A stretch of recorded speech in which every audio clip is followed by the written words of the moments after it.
నమస్కారం అండి. నేను మీ సామాన్యుడు పాండురంగారావు అండి. ఈరోజు చెప్పదలుచుకున్న విషయం ఏంటంటే, మీకు ఇప్పుడు వీడియోలో ఒక పావురాన్ని చూపించాను కదండి. 3 రోజుల క్రితం దానికి చిన్న గాయం తగిలిందండి. దాన్ని తీసుకొచ్చి ఇంట్లో సేవ చేస్తానండి, నాకు తోచిన సేవ. అది మమ్మల్ని వదిలి వెళ్ళట్లేదండి.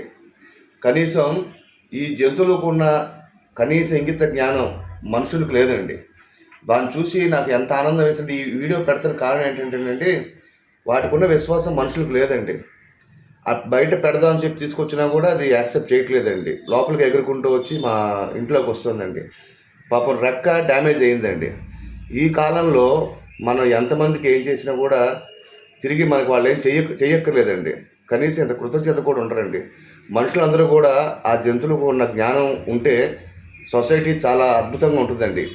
ఈ విషయం అందరికీ తెలిసిందే, కానీ ఆచరణలో పెట్టరండి. ఎందుకంటే ఎవరికి వాళ్ళు గొప్ప అని చెప్పి ఒక ఈగో ఫీలింగ్తో మనిషి బ్రతుకుతాడు. ఎప్పుడైతే ఆ ఈగో ఫీలింగ్ చచ్చిపోతుందో మనిషి అనేవాడు చక్కగా వజ్రంలాగా మారుతాడండి.